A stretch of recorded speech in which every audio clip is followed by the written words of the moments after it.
കേന്ദ്ര നിയമ ഭേദഗതിക്കെതിരെ സുപ്രീം കോടതിയെ സമീപിച്ച കൂട്ടത്തിൽ നേരത്തെ പറഞ്ഞതാണ്, UDFിലെ പ്രമുഖ കക്ഷിയായ മുസ്ലിം ലീഗുമുണ്ടല്ലോ. എല്ലാവർക്കും അറിയാവുന്ന കാര്യമില്ലേ ഇത്? ഇതേ നിലപാട് തന്നെയല്ലേ മുസ്ലിം ലീഗും സുപ്രീം കോടതിയിൽ ഉന്നയിച്ചത്? എന്നാൽ ആ ലീഗിൻ്റെ പ്രതിനിധി വഖഫ് വകുപ്പ് മന്ത്രിയാണിപ്പോൾ. പക്ഷേ അമുസ്ലിങ്ങളെ ബോർഡിൽ ഉൾപ്പെടുത്താനുള്ള വ്യവസ്ഥയടങ്ങുന്ന സെക്ഷൻ 14 പൂർണ്ണമായി നടപ്പാക്കുമെന്ന നിലപാട് കോടതിയിൽ ഇപ്പോൾ UDF സർക്കാർ സ്വീകരിച്ചിരിക്കുകയാണ്. കോടതി ഉത്തരവിൻ്റെയോ നിർദ്ദേശങ്ങളുടെയോ അടിസ്ഥാനത്തിൽ 14-ാം വകുപ്പ് പൂർണ്ണമായും നടപ്പാക്കിക്കൊള്ളണമെന്ന് പറയാൻ സംസ്ഥാന സർക്കാർ നിർബന്ധമായതല്ല. കാരണം നിയമപോരാട്ടം അവസാനിച്ചിട്ടില്ല.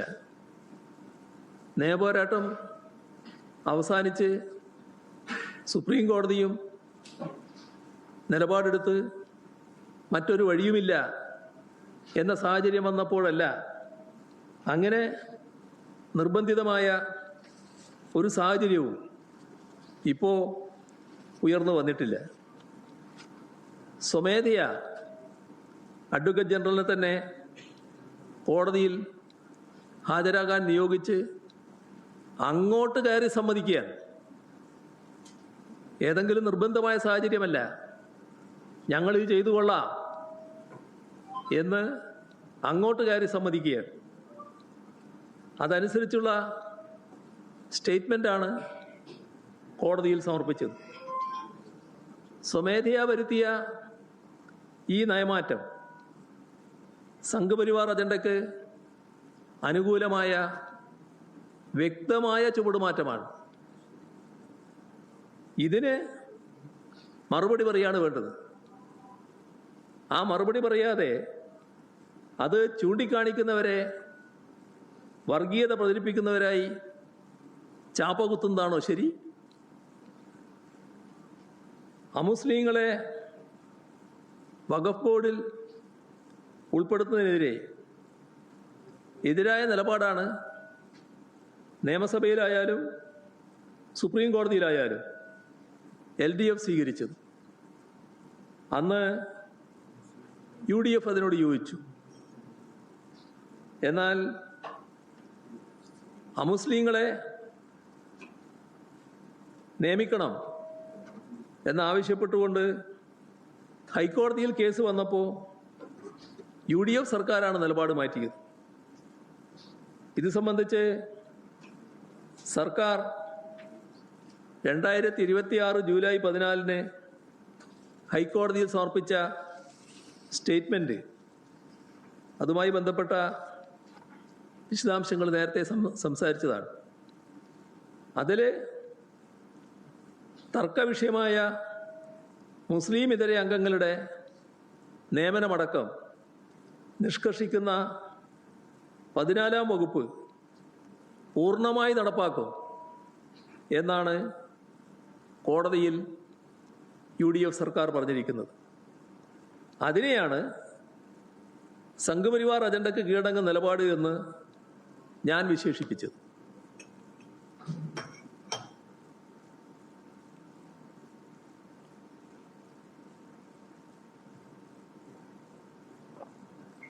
ഇതിൻ്റെ ഭാഗമായി തന്നെ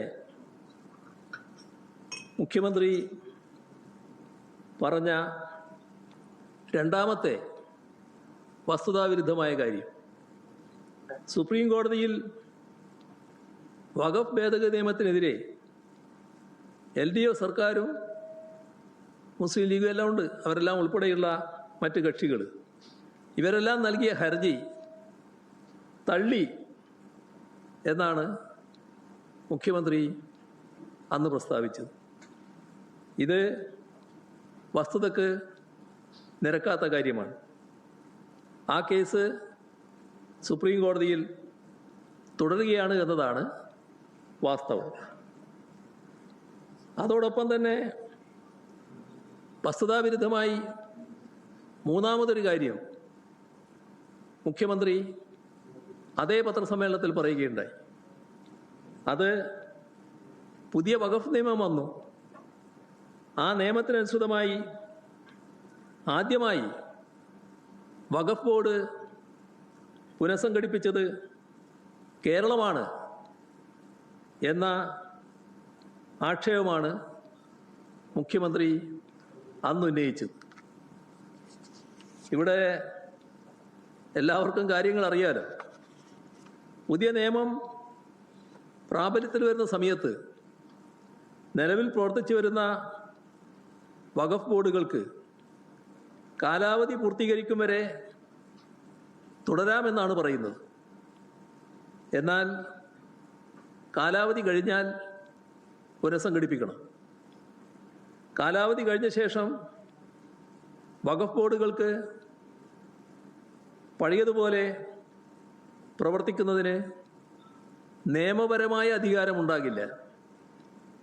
ഭേദഗതി നിയമത്തിൽ പറയുന്നത് ഇങ്ങനെയാണ്, അതിൻ്റെ ഉദ്ധരണിയാണ് ഞാൻ പറയുന്നത്.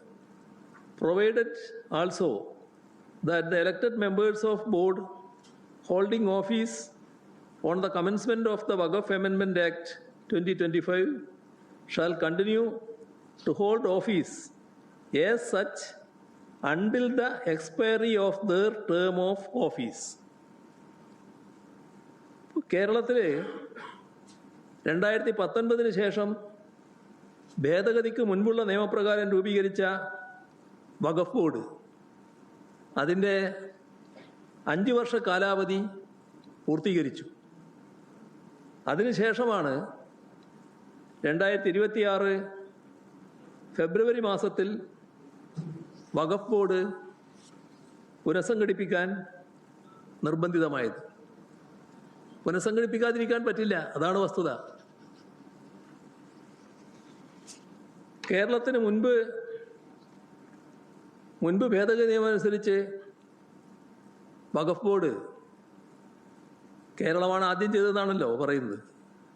എന്നാൽ കേരളത്തിന് മുൻപ് തന്നെ ഈ നിയമമനുസരിച്ച്, ഭേദഗതി നിയമമനുസരിച്ച് ബോർഡ് പുനഃസംഘടിപ്പിച്ചത് തമിഴ്നാടാണ്.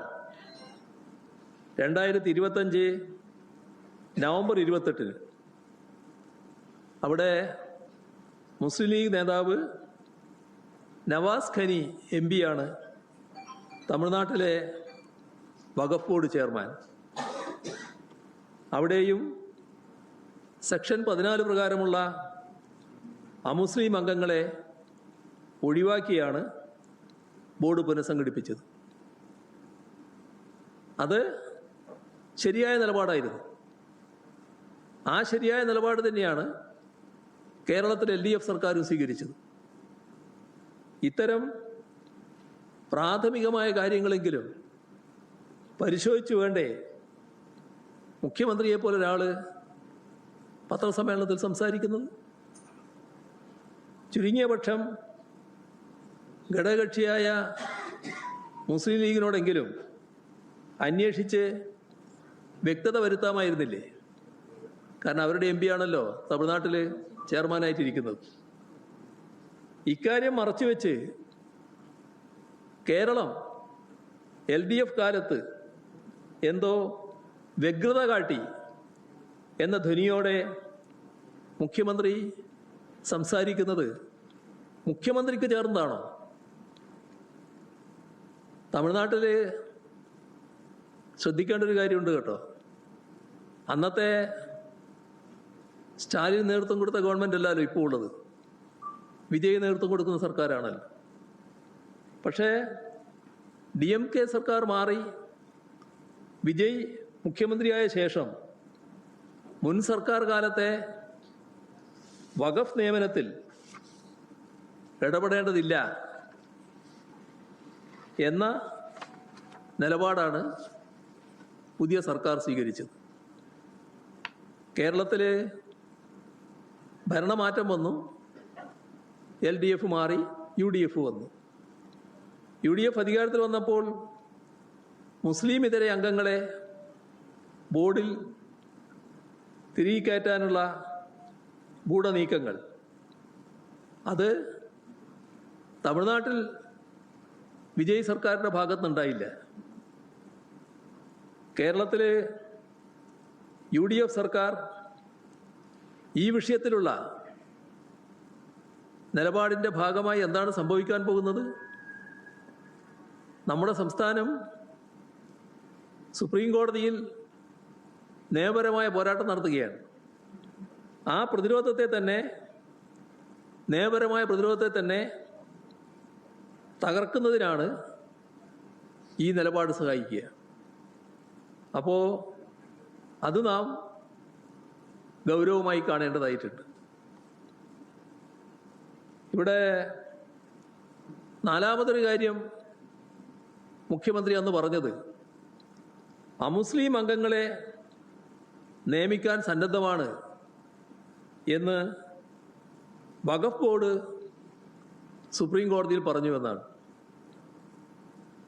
സുപ്രീം കോടതിയിലല്ല, രാജ്യത്തെ ഒരു കോടതിയിലും LDF സർക്കാരോ സംസ്ഥാന വഖഫ് ബോർഡോ ഇങ്ങനെയൊരു നിലപാട് സ്വീകരിച്ചിട്ടില്ല.